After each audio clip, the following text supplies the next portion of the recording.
ఉద్యోగాలు చంద్రబాబు విడుదల చేస్తే టీచర్ ఉద్యోగాలు సిగ్గులేదా అని మీరు తిట్టారు. మరి మీరు 6000 ఉద్యోగాలే భర్తీ చేస్తున్నారు అంటే దానిల కోసమే మీరు పరీక్షలు నిర్వహిస్తున్నారు అంటే అంతకే మీరు నోటిఫికేషన్ ఇచ్చారంటే అది కూడా ఇంత ఆఖరి మూమెంట్ లో ఇంకా ఎలక్షన్లు 2 నెలలు ఉన్నాయి అనంగా మీరు విడుదల చేశారు అంటే మీకు ఏం చిత్తశుద్ధి అని ఉంది అని అడుగుతున్నాం.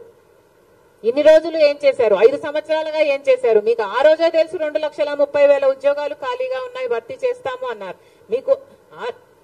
మీకు ఆ రోజే తెలుసు 23,000 ఉద్యోగాలు టీచర్ ఉద్యోగాలు ఖాళీగా ఉన్నాయని తెలుసు. మరి 5 సంవత్సరాలు మీరు ఇవ్వకపోగా లాస్ట్ 2 నెలలు ఇచ్చారంటే మరి ఇన్నేళ్లు ఏం చేశారు? మీరు గుడ్డి గుర్రాలకు పళ్ళు తోమారా? రాష్ట్ర ప్రజలకు సమాధానం చెప్పాలి, మన బిడ్డలకు సమాధానం చెప్పాలి. ఎంతమందికి ఉద్యోగాలు ఇస్తున్నారు? ఈ రోజు ఉద్యోగాలు లేక బిడ్డలు ఆత్మహత్యలు చేసుకుంటున్నా పట్టించుకునే వాళ్ళు లేరు. మేము కాంగ్రెస్ పార్టీ దానికి విరుద్ధంగా, మీ చర్యలకు విరుద్ధంగా మేము ధర్నా చేయాలని అనుకుంటే ఏం చేశారు? ఎంతమంది కాంగ్రెస్ పార్టీ నాయకుల్ని ఎంతమంది ఎక్కడికక్కడ హౌస్ అరెస్ట్లు చేశారు.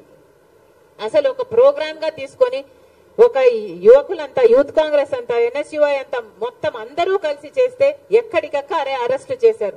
తీరా కాంగ్రెస్ పార్టీ అధ్యక్షురాలుగా నేను కూడా చెయ్యబోతే, తీరా నన్ను కూడా హౌస్ అరెస్ట్ చేయబోతే తప్పించుకొని వచ్చి ఆఫీస్ లోనే, కాంగ్రెస్ పార్టీ ఆఫీస్ ఇదే బిల్డింగ్ లో రాత్రంతా గడపాల్సి వచ్చింది పోలీసుల నుంచి తప్పించుకోవడం. మేమేమైనా టెర్రరిస్టులమా? మేమేమైనా క్రిమినల్స్మా? ఎందుకు చేస్తున్నారు ఇలా అని అడుగుతున్నాం. కనీసం ప్రజలకు, ప్రతిపక్షాలకు కనీసం నిరసన చేసే హక్కు కూడా లేదా? తీరా అంతా చేసి మమ్మల్ని మేము కాపాడుకొని నెక్స్ట్ రోజు ధర్నా చేస్తే మమ్మల్ని తీసుకెళ్లి ఈడ్చుకెళ్లి పోలీస్ స్టేషన్లలో పడేశారు. పోనీ దాంతోనైనా మీకేమైనా చలనం వచ్చిందా? ఉద్యోగాలు ఇచ్చారు అంటే ఏం చేశారు?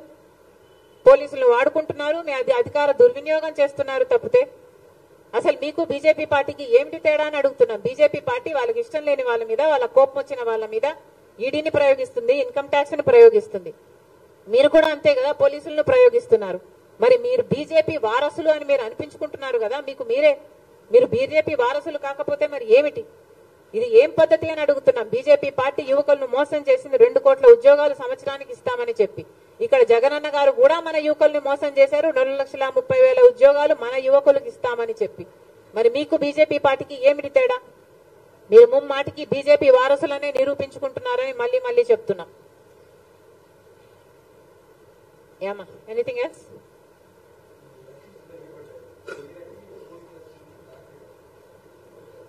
దగ్గరికి వస్తున్నాయని మీరే చెప్తున్నారు కదా, క్లారిటీ కూడా వస్తుంది. All in due time.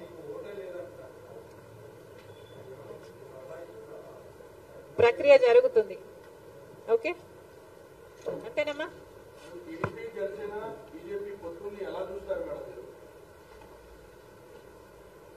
రాష్ట్ర ప్రజలు ఎలా చూస్తున్నారు, మీరు ఎలా చూస్తున్నారు? ఇది ఏం పద్ధతి అని ఎవరికి అనిపించటం లేదా? అసలు గమనించాల్సిన పాయింట్ ఏమిటంటే మన రాష్ట్రంలో ప్రత్యేక హోదా గురించి ఊసే లేకుండా చేశారు తెలుగుదేశం పార్టీ, వైసీపీ పార్టీలు కలిసి. ప్రత్యేక హోదా మనకు ఊపిరి. ప్రత్యేక హోదా లేకపోతే మనం బాగుపడలేం, మనకు భవిష్యత్తు లేదు. 10 సంవత్సరాలుగా అది నిరూపణ అయ్యింది. అయినా కూడా ఈ 10 సంవత్సరాలలో ఎమ్మెల్యేలు, ఎంపీలు ఇంతమంది అధికారంలో ఉండి కూడా అసలు ఊసే లేకుండా చేశారు. అసలు ఆ మాటే లేకుండా చేశారు. ప్రత్యేక హోదా అన్న అంశమే లేకుండా చేస్తున్నారు కదా. ఈరోజు మేము కాంగ్రెస్ పార్టీగా వచ్చి మేము కొట్లాడుతున్నాం తప్ప ప్రత్యేక హోదా గురించి తెలుగుదేశం పార్టీ గాని, చంద్రబాబు గారు గాని, వైసీపీ జగన్మోహన్ రెడ్డి గారు గాని ఒక్క నిజమైన ఉద్యమమైనా చేశారా అధికారంలో ఉండి, ముఖ్యమంత్రులుగా ఉండి అని అడుగుతున్నాం. ఈరోజు ప్రత్యేక హోదా మనకు బీజేపీ పార్టీ ఇవ్వలేదు, పోలవరం ప్రాజెక్టు ఇవ్వలేదు, మనకు రాజధాని ఇవ్వలేదు. ఒక్క హామీ కూడా నెరవేరకపోతే మరి చంద్రబాబు గారు బీజేపీ పార్టీతో ఎందుకు పొత్తు పెట్టుకుంటున్నారో సమాధానం చెప్పాలి. ఏం చేసింది బీజేపీ పార్టీ అని పొత్తు పెట్టుకుంటున్నారు? బీజేపీ పార్టీ ఇంత మోసం చేస్తే, ఇంత వెన్నుపోటు పొడిస్తే చంద్రబాబు గారు అంతగా తిట్టి, అంతగా దూషించి మళ్ళీ ఈ రోజు రాష్ట్రం కోసమని నేను పొత్తు పెట్టుకుంటున్నానని చెప్తున్నాడంటే ఇంకా ఏమనాలి మనిషిని? ఈ పెద్ద మనిషి ఊసరి వాళ్ళ కంటే ఎక్కువ రంగులు మారుస్తున్నారు కదా. ఫస్ట్ ఏమో ప్రత్యేక హోదా కోసం పొత్తు పెట్టుకుంటున్నానని చెప్పాడు, ఎన్నికలు గెలిచారు, వాళ్ళ కేబినెట్ లో అధికారం కూడా అనుభవించారు. ఆ తర్వాత లేదు అని తిట్టి మరీ బయటకు వచ్చారు. మళ్ళీ ఇప్పుడు మళ్ళీ మెచ్చుకొని మేము గౌరవిస్తున్నామని చెప్పి మళ్ళీ చేరుతున్నారు. దేనికంటే మీకు గౌరవం? పవన్ కళ్యాణ్ గారు కూడా అడుగుతున్నా, మోడీ అంటే అపారమైన గౌరవం అన్నారు. దేనికి మీరు అపారమైన గౌరవం? మనకు పోలవరం ఇచ్చినందుకు మీకు అపారమైన గౌరవమా? మన రాజధాని ఇచ్చినందుకు మీకు అపారమైన గౌరవమా? స్పెషల్ చేసి ఇచ్చినందుకు మీకు అపారమైన గౌరవమా? ప్రజలకు సమాధానం చెప్పాల్సిన అవసరం ఉంది. జగన్మోహన్ రెడ్డి గారిని కూడా అడుగుతున్నాం, మీరు ఇంకా తెలివైన వాళ్ళు, మీ పొత్తులు కనిపించవు. ఎందుకంటే మీ అక్రమ పొత్తులు, మీ రహస్య పొత్తులు. చంద్రబాబు గారైనా బహిరంగంగా ప్రజలకు చెప్పి పొత్తులు పెట్టుకుంటున్నారు, జగనన్న గారైతే రహస్యంగానే పొత్తులు పెట్టుకుంటున్నారు. ఇన్ని సంవత్సరాలుగా బీజేపీ పార్టీని ఒక్క ప్రశ్న అడిగింది లేదు. ఇన్ని సంవత్సరాలుగా ఎన్ని బిల్లులుంటే ప్రతి బిల్లులకు మద్దతు ఇచ్చారు జగన్మోహన్ రెడ్డి గారు. ఇన్ని సంవత్సరాలుగా ఎక్కడ వాళ్ళకి ఏ అధికారం కావాలైనా బీజేపీ పార్టీ నాయకులకి మనది పెట్టిందే. ఇక్కడే అడ్డా అన్నట్టుగా ఏది కావాలంటే బీజేపీ పార్టీకి, ఏ ప్రాజెక్ట్ అయినా బీజేపీ పార్టీ తీసుకోవచ్చు, ఏ అధికారమైనా బీజేపీ పార్టీ తీసుకోవచ్చు, ఏ దేనికైనా రెడీ అన్నట్టుగా జగన్మోహన్ రెడ్డి గారు వ్యవహరిస్తూ బీజేపీ బానిసలుగా మీరు ఎందుకు వ్యవహరిస్తున్నారు అని అడుగుతున్నాం. బీజేపీ పార్టీకి తెలుసు అవినీతి చేస్తున్నారు అని బీజేపీ పార్టీ చెప్తూనే ఉంది. మద్యం మాఫియా అంటారు, మైనింగ్ మాఫియా అని చెప్తున్నారు, వాళ్ళ నాయకులే వచ్చి మాట్లాడుతున్నారు. మరి మీకు తెలిసినప్పుడు మీరు ఎందుకు ఏ యాక్షన్ అయినా తీసుకోవడం లేదు ప్రభుత్వం మీద? ఈరోజు మద్యం మాఫియా ఎంత భయంకరంగా జరుగుతుంది. ఈరోజు మన రాష్ట్రంలో మద్యము డిజిటల్ పేమెంట్సే లేవు.